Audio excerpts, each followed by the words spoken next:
기도하시겠습니다. 할렐루야. 아버지 하나님 감사합니다. 이 시간 성삼일체 하나님 천군 천사로 함께 하시고 주님의 크신 은혜와 사랑과 능력으로 축복하여 주시옵소서. 악한 원수마귀 일절 틈타지 못하도록 성령의 불담이 되어 지켜 주시옵소서. 감사하고 예수님의 이름으로 기도드리옵나이다. 아멘.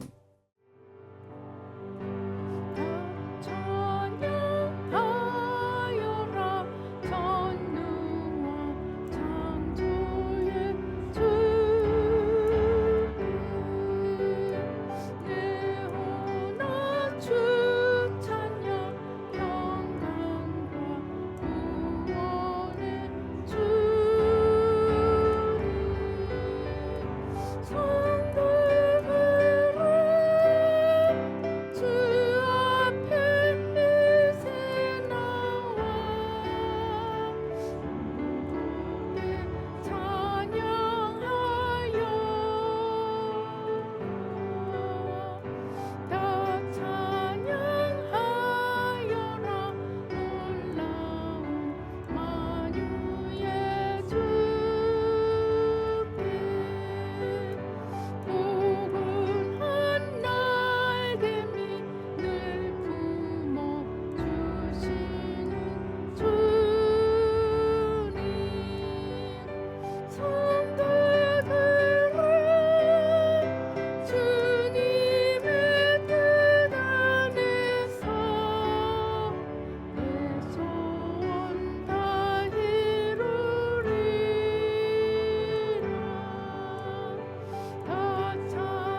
한마음 기도하시겠습니다. 시작. 하나님 아버지, 이 죄인을 불쌍히 여겨 주시옵소서. 저희 마음을 새롭게 해주시고 예수님의 모습을 담게 해주시옵소서. 저희 원수를 용서하고 축복합니다. 그의 영혼이 잘된 같이 범사에 잘되고 강건하게 해주시옵소서. 그를 미워한 죄를 회개합니다. 그를 원망하고 판단하고 정죄하고 험담하고 대적하고 한을 품고 복수심을 품은 것을 회개합니다. 십자가에 못 박습니다. 보혈로 씻어주시고 성령으로 거룩하게 주시옵소서. 그의 죄를 대신 회개합니다. 그 역시 연약하고 완악하고 무지하여 저를 힘들고 고통스럽게 했습니다. 그를 불쌍히 여겨주셔서 그의 죄를 용서해 주시옵소서. 저희 죄를 회개합니다. 제가 알게 모르게 짓는 죄들을 회개합니다. 나태와 방종, 염려와 두려움, 혈기와 고집, 교만과 갑질, 시기와 모함, 탐욕과 집착, 음란과 간음, 미움과 분노, 거짓과 불법, 의심과 불신, 원망과 불평, 사치와 허영, 판단과 정죄, 조종과 통제, 위선과 허세, 이기심의 죄를 십자가에 못 박습니다. 좌절과 무기력, 혼미와 허무, 인색과 각박, 냉정과 무관심, 삐짐과 섭섭, 조금증과 건망증, 욕설과 폭언, 구타와 폭행, 중독증, 술, 도박, 담배, 게임, 음란물, 마약, 식탐, 쇼핑 등 불순종과 배신, 반항과 모반, 파당과 분열, 우상숭배, 굿, 점친죄 등을 회개합니다. 십자가에 못 박습니다. 주님의 보혈로 씻어주시고 성령으로 거룩하게 주시옵소서. 내가 예수 이름으로 명하노니 나와 이 모든 죄 사이에 생긴 불경건한 솔타이는 끊어질지어다. 그로 인한 모든 불경건한 영향력도 사라질지어다. 내가 이제 이 모든 죄를 회개하고 솔타이를 끊었으니 이 모든 죄를 타고 역사하는 영들은 예수님이 보내시는 곳으로 썩 물러가고 다시는 돌아오지 말지어다. 주님의 성령으로 채워주시옵소서. 사랑, 희락, 화평, 인내, 자비, 양선, 충성, 온유, 절제, 담대, 겸손, 감사, 정직, 배려, 신중, 지혜, 소망, 열정으로 채워주시옵소서. 저를 축복해 주시옵소서. 제 삶에 드리워진 가난, 채무, 질병, 실패, 불화를 모두 제거하여 주시고 저희 영혼이 잘된 같이 범사에 잘되고 강건하게 주시옵소서. 주님 감사합니다. 이 모든 일을 통하여 주님 영광 받으시옵소서. 예수님의 이름으로 기도합니다. 아멘. 오늘 성경 말씀은 사무엘하 24장 1절로 25절 말씀, 우리가 참 이해하지 못하는 부분 중에 하나입니다. 하나님의 마음과 뜻을 생각하면서 함께 봉독하시겠습니다. 여호와께서 다시 이스라엘을 향하여 진노하사 그들을 치시려고 다윗을 격동시키사 가서 이스라엘과 유다의 인구를 조사하라 하신지라. 이에 왕이 그 곁에 있는 군사령관 요압에게 이르되 너는 이스라엘 모든 지파 가운데로 다니며 이제 단에서부터 브엘세바까지 인구를 조사하여 백성의 수를 내게 보고하라 하니 요압이 왕께 아뢰되 이 백성이 얼마든지 왕의 하나님 여호와께서 100배나 더하게 하사 내 주 왕의 눈으로 보게 하시기를 원하나이다. 그런데 내 주 왕은 어찌하여 이런 일을 기뻐하시나이까 하되 왕의 명령이 요압과 군대 사령관들을 재촉한지라. 요압과 사령관들이 이스라엘 인구를 조사하려고 왕 앞에서 물러나 요단을 건너 갓 골짜기 가운데 성읍 아로엘 오른쪽 곧 야셀 맞은 쪽에 이르러 장막을 치고 길르앗에 이르고 닷딤호시 땅에 이르고 또 다냐 안에 이르러서는 시돈으로 돌아 두로 견고한 성에 이르고 히윗 사람과 가나안 사람의 모든 성읍에 이르고 유다 남쪽으로 나와 브엘세바에 이르니라. 그들 무리가 국내를 두루 돌아 9달 20날 만에 예루살렘에 이르러 요압이 백성의 수를 왕께 보고하니 곧 이스라엘에서 칼을 빼는 담대한 자가 80만 명이요 유다 사람이 50만 명이 얻더라. 다윗이 백성을 조사한 후에 그의 마음에 자책하고 다윗이 여호와께 아뢰되 내가 이 일을 행함으로 큰 죄를 범하였나이다. 여호와여 이제 간구하옵나니 종의 죄를 사하여 주옵소서. 내가 심히 미련하게 행하였나이다 하니라. 다윗이 아침에 일어날 때 여호와의 말씀이 다윗의 선견자 된 선지자 갓에게 임하여 이르시되 가서 다윗에게 말하기를 여호와께서 이와 같이 말씀하시기를 내가 네게 세 가지를 보이노니 너를 위하여 너는 그 중에서 하나를 택하라.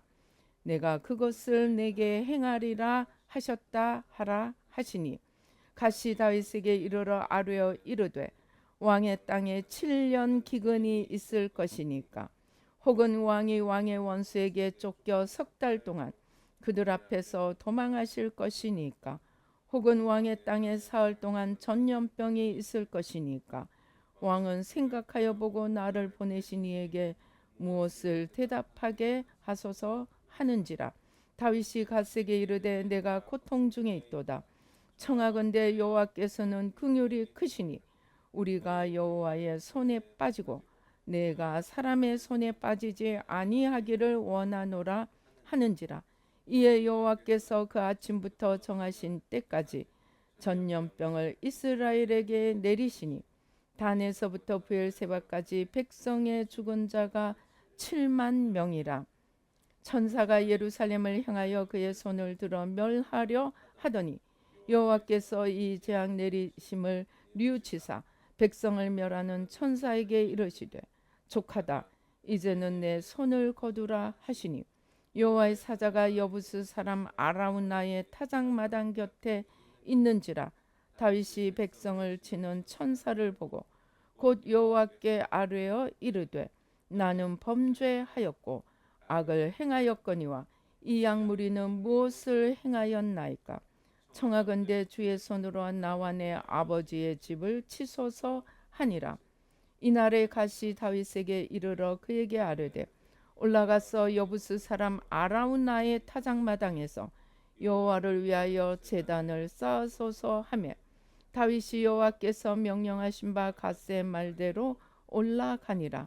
아라우나가 바라보다가 왕과 그의 부하들이 자기를 향하여 건너옴을 보고 나가서 왕 앞에서 얼굴을 땅에 대고 절하며 이르되 어찌하여 내 주 왕께서 종에게 임하시나이까 하니 다윗이 이르되 내게서 타작마당을 사서 여호와께 제단을 쌓아 백성에게 내리는 재앙을 그치게 하려 함이라 하는지라. 아라우나가 다윗에게 아뢰되 원하건대 내 주 왕은 좋게 여기시는 대로 취하여 드리소서. 번제에 대하여는 소가 있고 뗄나무에 대하여는 마당질하는 도구와 소의 멍에가 있나이다. 왕이여 아라우나가 이것을 다 왕께 드리나이다 하고 또 왕께 아뢰되 왕의 하나님 여호와께서 왕을 기쁘게 받으시기를 원하나이다. 왕이 아라우나에게 이르되 그렇지 아니하다. 내가 값을 주고 내게서 살이라. 값없이는 내 하나님 여호와께 번제를 드리지 아니하리라 하고 다윗이 은 50세겔로 타작마당과 소를 사고 그곳에서 여호와를 위하여 제단을 쌓고 번제와 화목제를 드렸더니 이에 여호와께서 그 땅을 위한 기도를 들으시매 이스라엘에게 내리는 재앙이 그쳤더라. 아멘. 할렐루야. 아버지 하나님 감사합니다. 이 시간 우리의 눈과 귀와 마음과 총명을 열어주셔서 주님의 말씀이 생명의 씨앗이 되게 하시고 우리를 가리고 있는 모든 가시떨기 돌무더기 충격 참상 쓴뿌리 모든 주님 아닌 것들을 십자가로 다 뿌리 뽑아 주시고 아버지 하나님 우리의 마음밭이 옥토가 되고 주님의 말씀이 생명의 씨앗이 되어 30배, 60배, 100배 생명의 풍성한 열매를 맺으며 아버지 우리나라와 민족이 하나님 앞에 쓰임받고 하나님 나라와 의를 이루어가는 주님의 기쁨이 되도록 축복하여 주시옵소서. 이 시간 부족한 종은 십자가 뒤에 가려주시고 주의 보좌로 승리로 영광으로 만복으로 함께하여 주시옵소서. 감사하고 예수님의 이름으로 기도드리옵나이다. 아멘. 오늘 우리가 읽은 성경은 성경 중에서 참 하나님이 하시는 일이 쉽게 이해되지 않는 부분 중에 하나입니다. 우리가 이 자세히 좀 보십시다. 이 성경에 자 1절에 보니까 여호와께서 다시 이스라엘을 향하여 진노하사 이스라엘을 치시려고 다윗을 격동시키사 가서 이스라엘과 유다 인구를 조사하라 하신지라. 하나님께서 이스라엘을 치시려고 누구를 격동시켰어요? 다윗을 격동시켰습니다. 그래서 다윗이 하나님께서 마음에 막 불같은 소원을 일으키시니까 인구 조사를 시킵니다.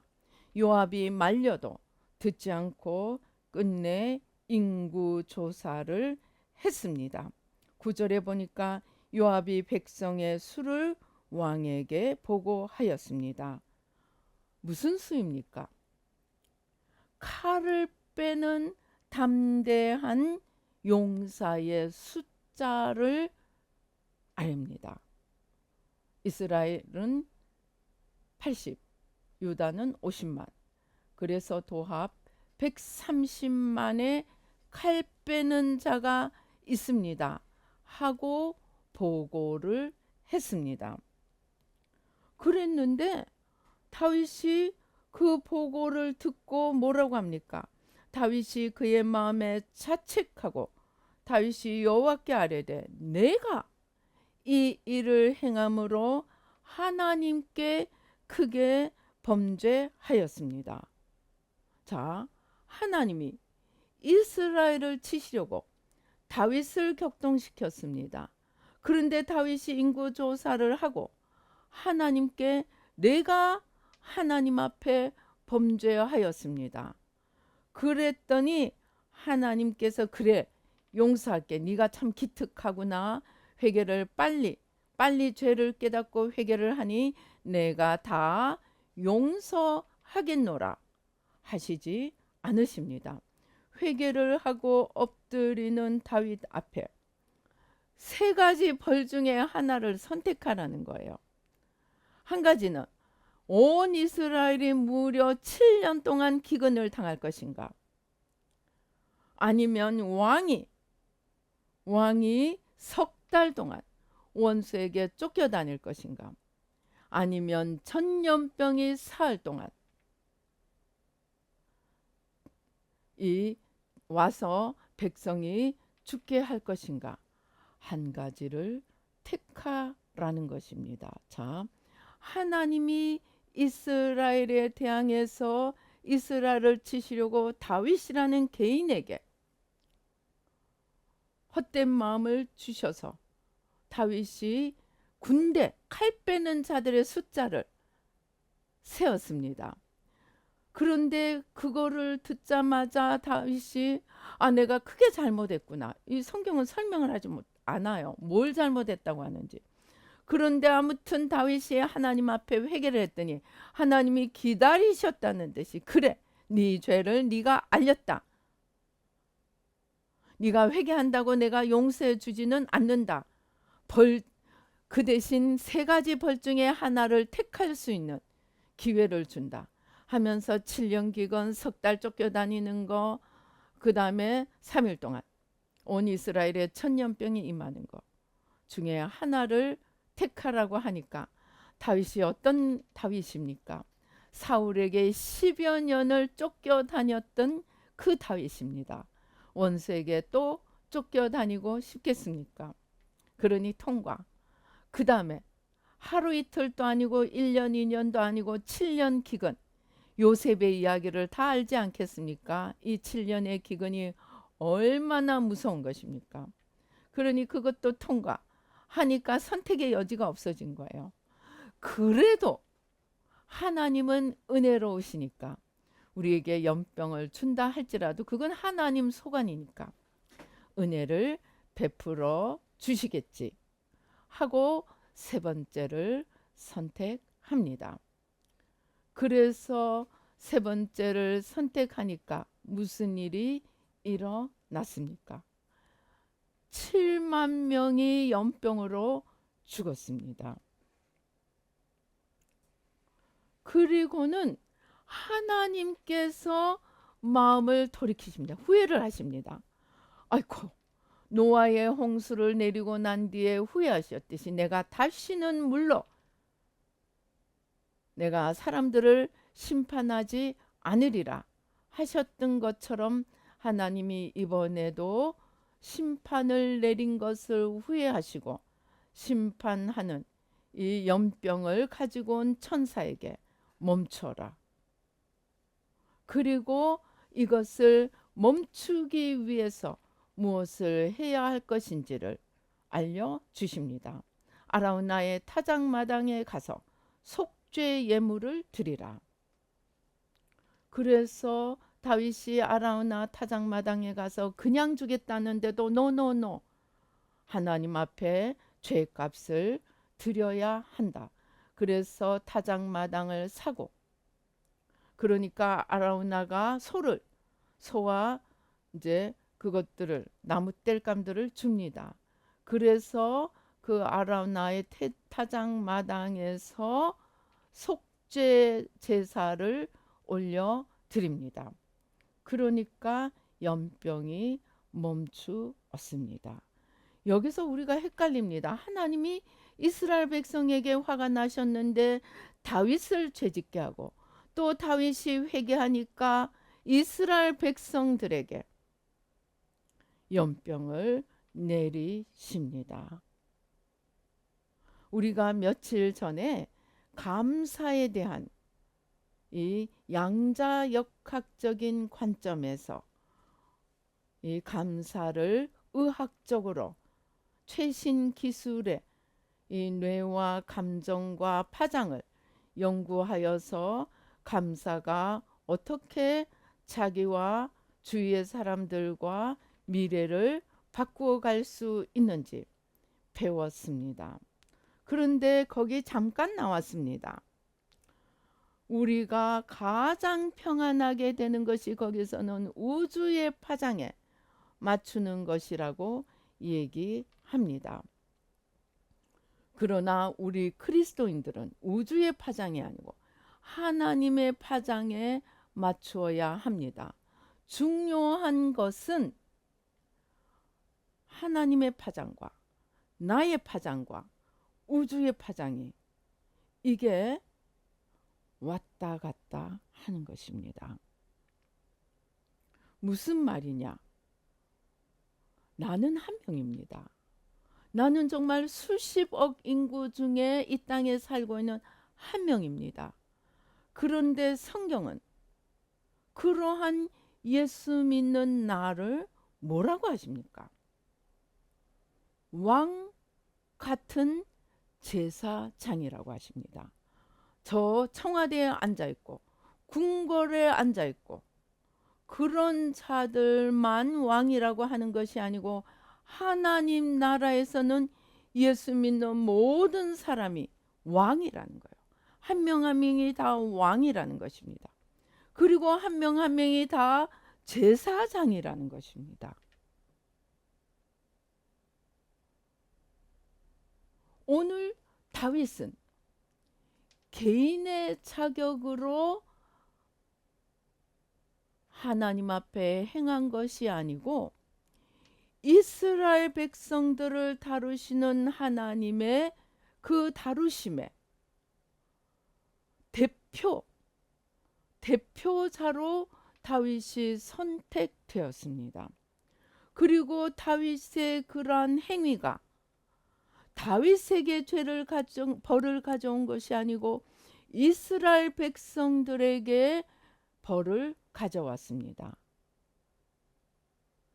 양자역학적으로 보면 하나님, 나, 세상, 우주, 이것이 서로 통한다는 것입니다.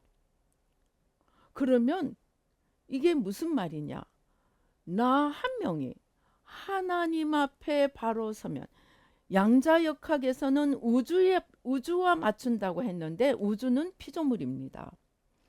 우리가 나 한 명이 창조주 앞에 맞출 때에 내 한 명이 바로 서는 것이 우주가 바로 서는 결과를 가져올 수 있다는 것입니다.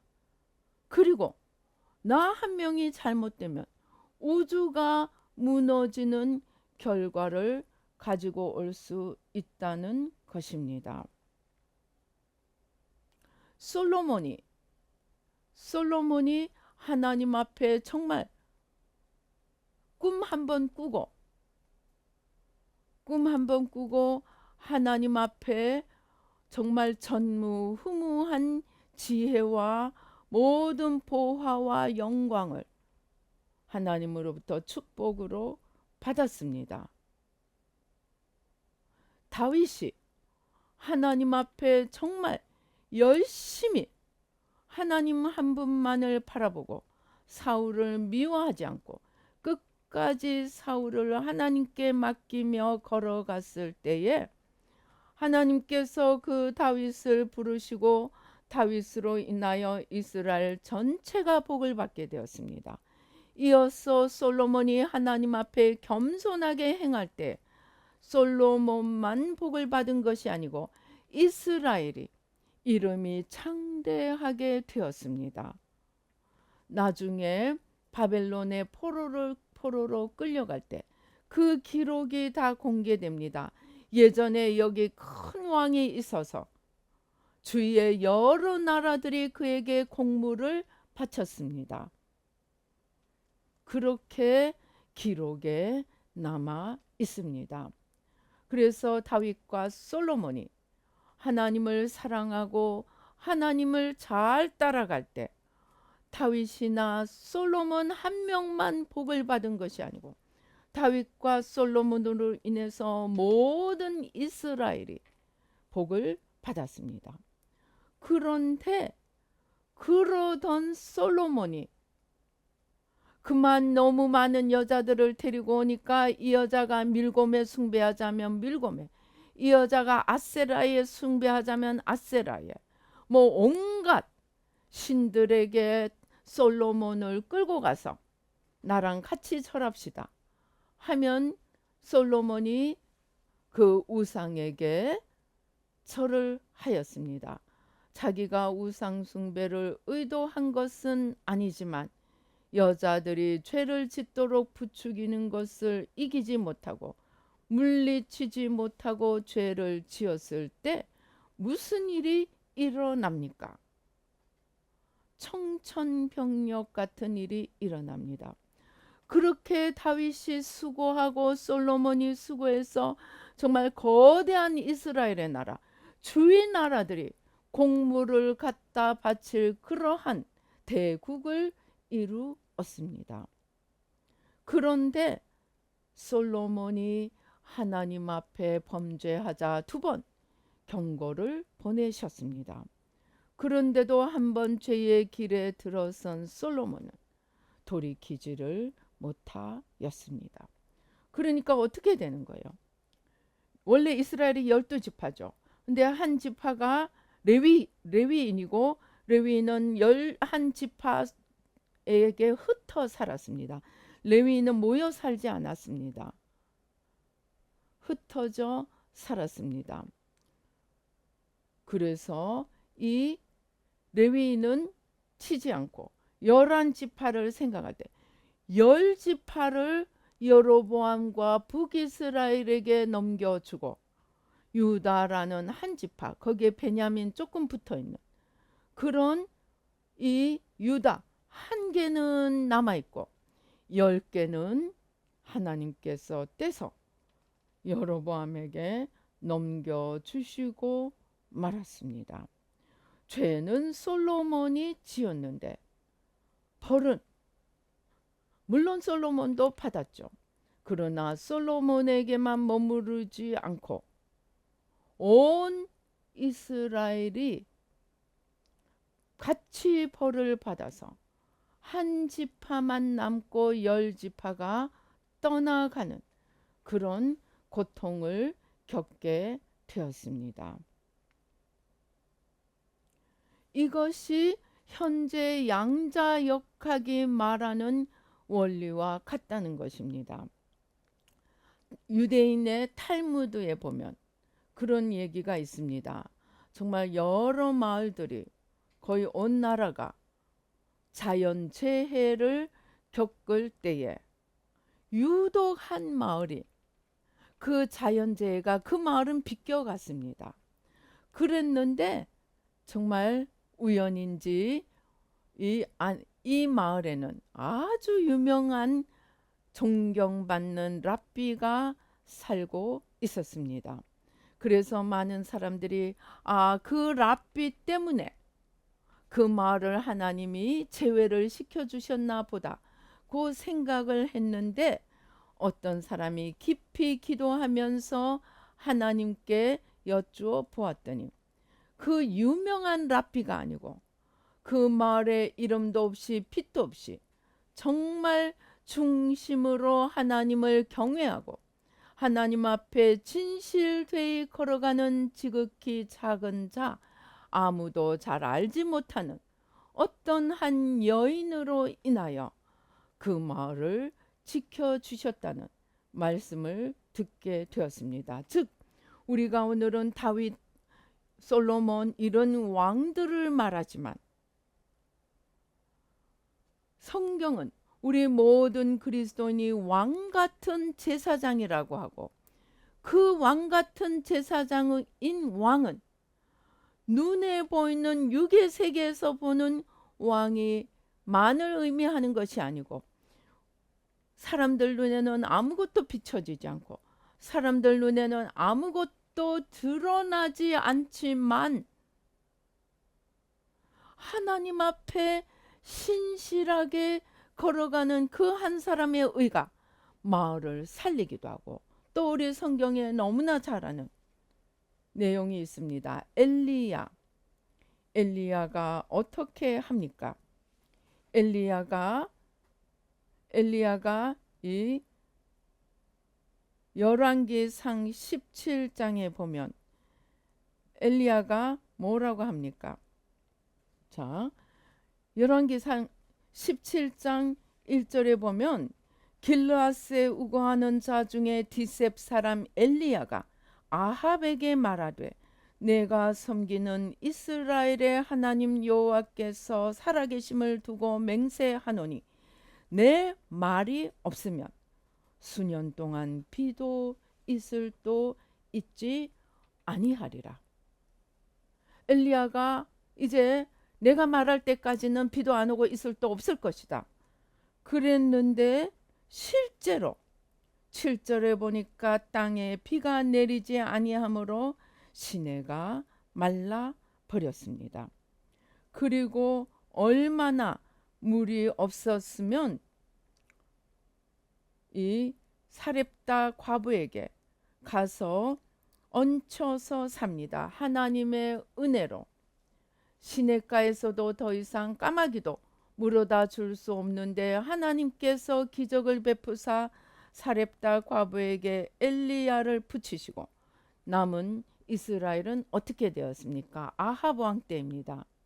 물이 없어가지고 아합 왕 자신도 부하들을 사방으로 보내서 물을 구해오게 하느라고 난리가 났습니다.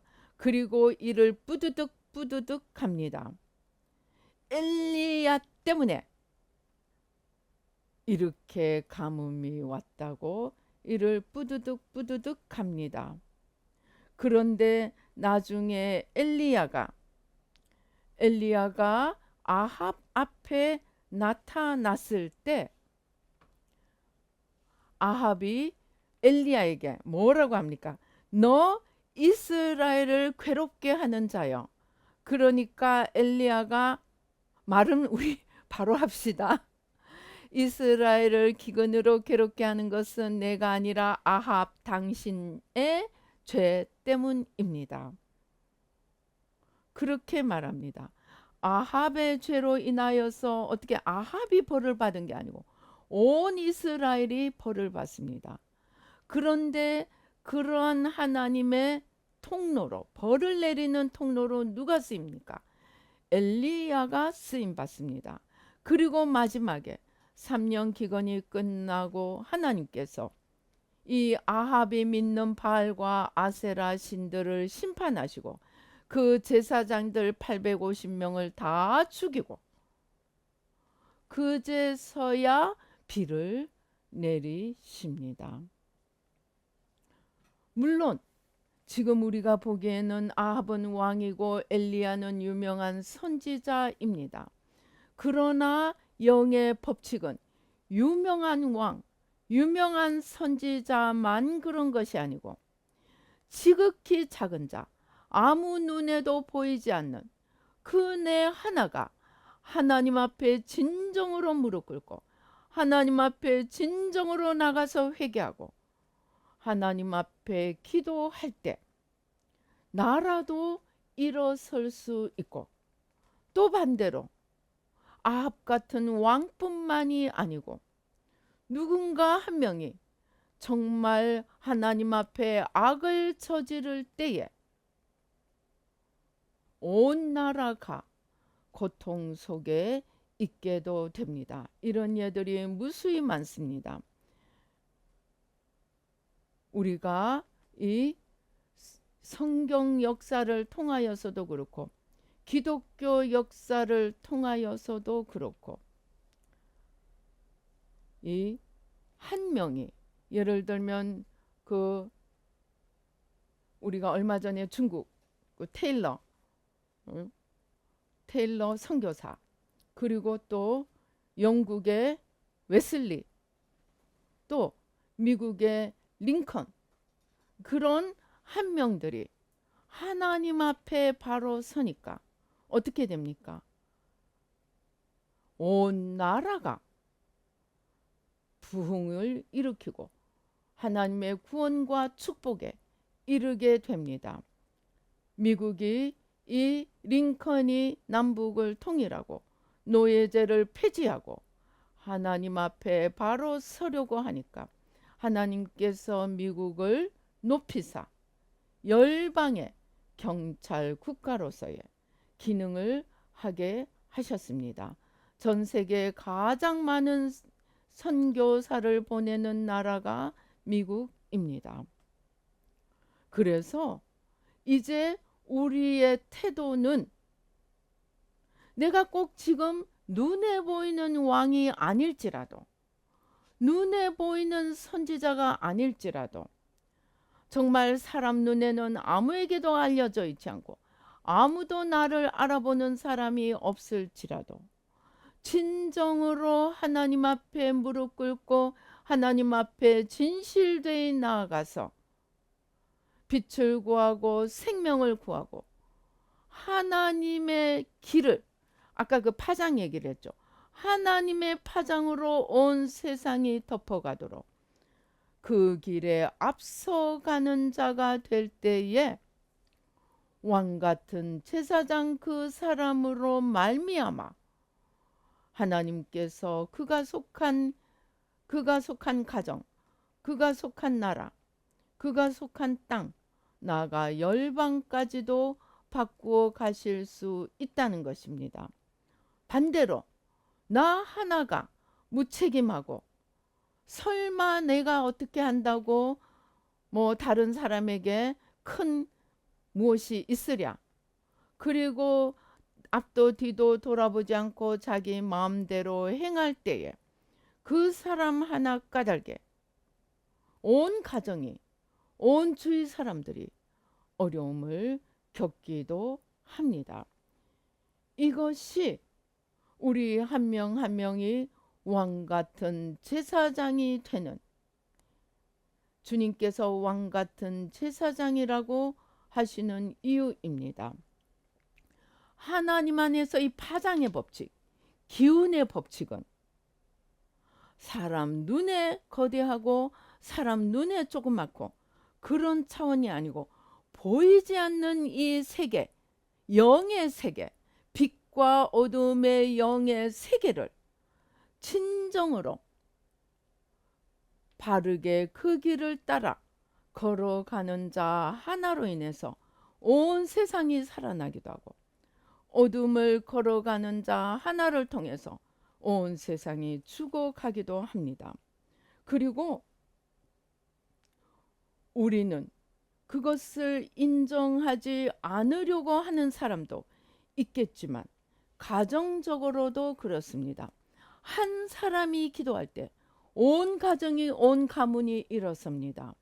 그러나 한 사람이 무책임하게 행동하고 자기 행동이 미치는 영향력에 대해서 정말 눈꽃만큼도 관심을 가지지 않고 오로지 자기 마음대로 할 때 온 가정이 그 하나로 인해서 고통을 받는 것을 우리가 수없이 많이 보게 됩니다. 꼭 그 엘리야나 다윗이나 솔로몬처럼 나라 단위가 아닐지라도 우리 한 명 한 명이 빛으로 서느냐 어둠으로 서느냐에 따라서 우리 가정이, 우리 주위 사람들이 그 영향을 받는다는 것입니다. 이게 양자의 법칙인데, 이 양자의 법칙이 그대로 영의 법칙이라는 것입니다. 나 하나가 나 하나로 절대로 끝나지 않는다는 것입니다. 그런 의미에서 오늘날 현대의 개인주의는 완전히 잘못된 것입니다. 우리는 모든 피조물이 서로 다 연결되어 있습니다. 그것을 인정하고 나 하나의 행동이 온 하나님 나라에 파장을 미칠 수 있다는 것을 우리가 이해하고 인정하고, 그리고 나 하나의 행동을 조심할 때 나 하나로 인해서 가정이 살고 가문이 살고 지역이 살고 나라가 살 수 있지만, 나 하나가 무책임하게 자기 마음대로 행할 때는 그 하나로 인해서 가정이 죽고 사회가 죽고 가문이 죽을 수 있다는 것입니다. 우리가 조금만 눈을 뜨고 보면은 거의 대부분의 가정들이, 사회가 그렇게 흘러갑니다. 한 명의 선이 사회를 살리고 한 명의 악이 사회를 죽입니다. 그래서 우리는 하나님으로부터 자유의지를 부여받았지만 그 자유의지를 내가 어떻게 쓰는가에 따라서 빛을 확산시켜 가기도 하고 어둠을 확산시켜 가기도 하는, 우리는 양자역학의 법칙에 따라서 내가 빛이면 온 우주가 빛이고 내가 어둠이면 온 우주가 어둠으로 바뀔 수 있다는 이 영의 원리를 이해하고 말 하나, 행동 하나, 생각 하나,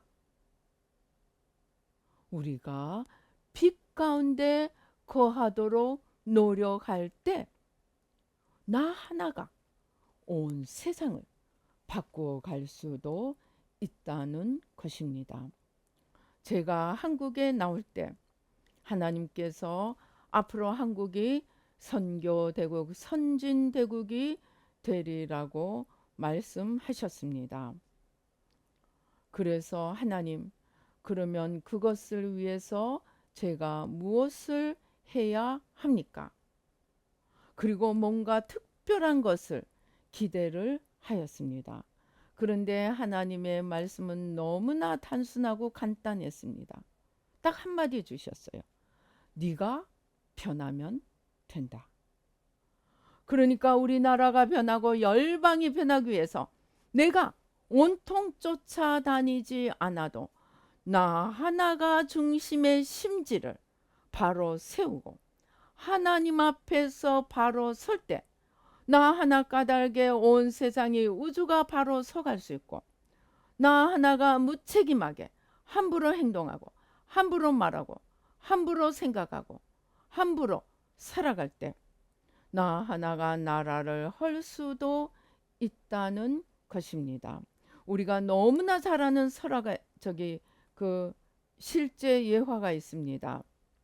조나단 에드워드라는 유명한 영성가이면서 부흥사였던 그 분의 후손과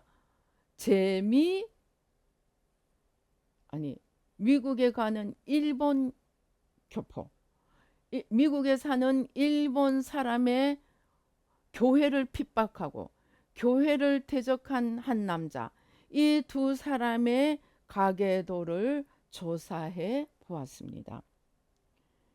이 요나단 에드워드의 가정에서는 정말로 총장도 나오고 부통령도 나오고 교수도 나오고 의사도 나오고 정말 고귀한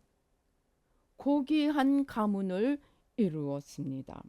그런데 이 일본 사람, 교회를 핍박하고 교회를 하나님을 대적한 이 사람의 가문에는 정말로 어쩌다가 한 얼마는 그냥 평범하게 살아가는 사람도 있었지만 대다수의 사람들이 이 정말 세상에, 사회에 악을 끼치는 자들로 살아간 이런 통계를 실제로 가지게 되었습니다. 나 하나에서 끝나지 않고 내 가문을 바꾸어 놓은 것입니다. 그런데 밑으로 내려가는 가문만 바꾸는 것이 아니고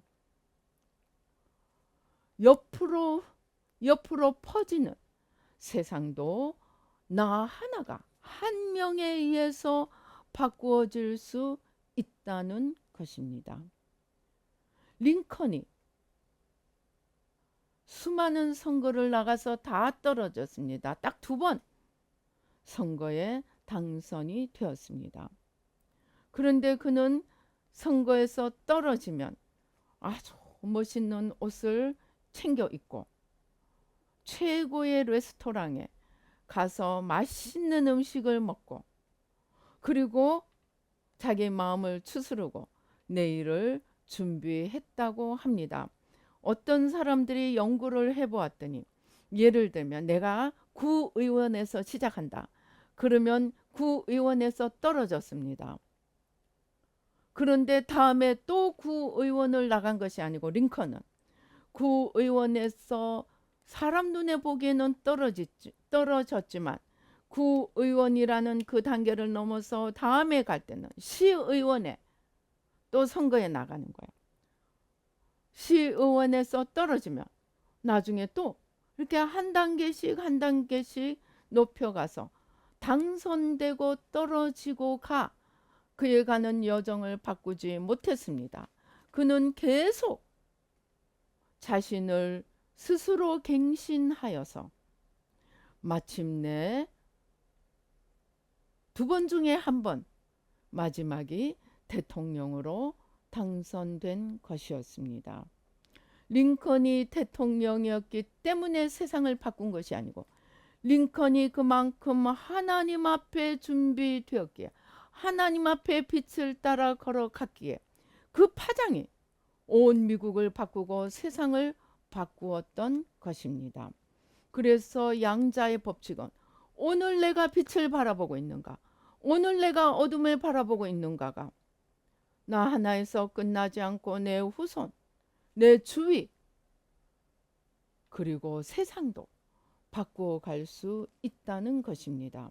그것이 성경적으로도 우리가 오늘 본 것처럼 하나님께서도 그러한 관점에서 수많은 일을 하셨습니다.